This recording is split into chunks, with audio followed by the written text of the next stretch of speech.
ঘরে থাকা আলু আর ডিম দিয়ে মাত্র 10 মিনিটেই তৈরি করে নিন অসম্ভব মজাদার এই নাস্তাটি। আসসালামু আলাইকুম everyone, welcome back to my channel. আজকে আমি ঘরে থাকা আলু এবং ডিম দিয়ে অসম্ভব মজাদার একটি নাস্তা তৈরি করে দেখাবো, যেটা আপনারা সকাল অথবা বিকেলের জন্য হুটহাট তৈরি করে নিতে পারেন, অথবা হুটহাট তৈরি করে কিন্তু বাচ্চাদের টিফিনেও দিতে পারেন। খেতে জাস্ট অসাধারণ হবে। একবার তৈরি করলে আপনারা কিন্তু প্রত্যেক দিন এটাই তৈরি করতে চাইবেন, আর বাচ্চারা তো খুবই পছন্দ করবে। চলুন তাহলে কথা না বাড়িয়ে ঝটপট রেসিপিটি দেখে আসি।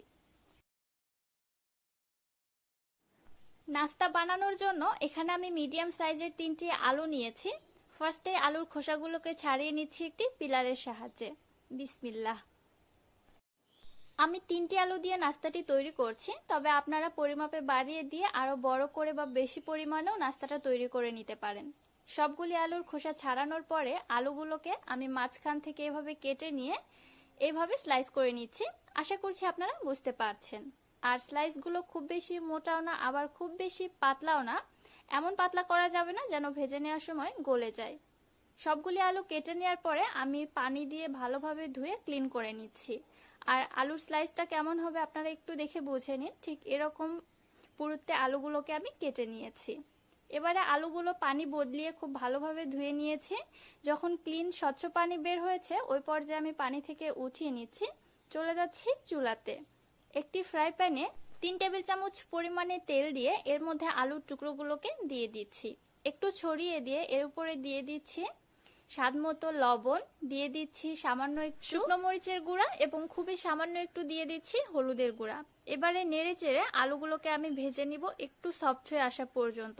ভেজে কিন্তু আবার গলে ফেলানো যাবে না, খুব সাবধানে নেড়ে দিতে হবে আলুর টুকরোগুলো যেন ভেঙে না যায়। যখন কিছুটা ভাজা হয়ে আসবে ওই পর্যায়ে দিয়ে দিচ্ছি এর মধ্যে 1 কাপ পেঁয়াজ কুচি। পেঁয়াজটা দিয়ে আবারও পেঁয়াজটা ছড়িয়ে দিয়ে আলু এবং পেঁয়াজটা একসঙ্গে ভালো করে একটু সফট করে ভেজে নিতে হবে।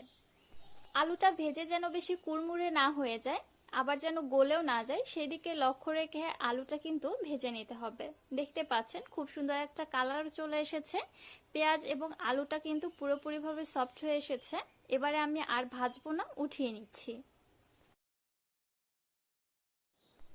আলুর প্লেটটা এক সাইডে রেখে দিচ্ছি। অন্য একটি মিক্সিং বোলের মধ্যে নিয়ে নিচ্ছি 3টি ডিম। আমি 3টি আলুর জন্য 3টি ডিম নিয়েছি। আবারও বলছি, আপনারা চাইলে পরিমাপে কিন্তু আরো বাড়িয়েও তৈরি করতে পারেন। এবার ডিম 3টাকে আমি খুব ভালোভাবে ফেটিয়ে নিচ্ছি।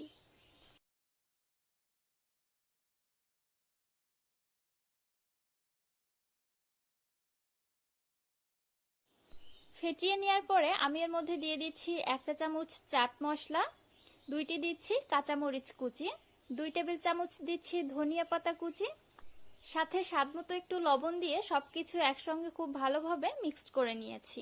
দেখতে পাচ্ছেন মিশ্রণটা রেডি হয়ে গিয়েছে। আপনারা চাইলে এর মধ্যে আরো বাড়তি কিছু মশলা অ্যাড করে দিতে পারেন, তবে আমি যে মশলাগুলো দিয়েছি এতেই এনাফ। খুবই সুন্দর একটা টেস্ট আসে, আর বাড়তি কিছু মশলা অ্যাড করার প্রয়োজন পড়ে না। চলে আসলাম চুলাতে। ওই একই প্যানে আবারও সামান্য একটু তেল দিয়ে ভেজে রাখা আলুগুলো দিয়ে দিলাম। এবার এর মধ্যে দিয়ে দিচ্ছি রেডি করা সেই ডিমের মিশ্রণটা, দিয়ে সামান্য একটু মিক্সড করে নিচ্ছি। আর লক্ষ্য করেছেন হয়তো চুলার হিট কিন্তু একদম লোতে আছে। দেওয়ার সঙ্গে সঙ্গে কিন্তু ডিমটা স্ক্র্যাম্বল হতে শুরু করেনি, কিছুক্ষণ টাইম নিচ্ছে। এবার আমি ঢাকনা দিয়ে ঢেকে অপেক্ষা করছি এক সাইড হয়ে আসা পর্যন্ত। চুলার হিট থাকবে একদম মিডিয়ামে। এক সাইড থেকে যখন হয়ে এসেছে তখন আমি নাস্তাটা প্লেটে উল্টিয়ে নিয়েছি, আবার অপর সাইড দিয়ে প্যানের মধ্যে ঢেলে দিয়ে দিলাম। এবারে অপেক্ষা করছি এই সাইডেও সুন্দর একটা কালার আসা পর্যন্ত এবং সেদ্ধ হওয়া পর্যন্ত।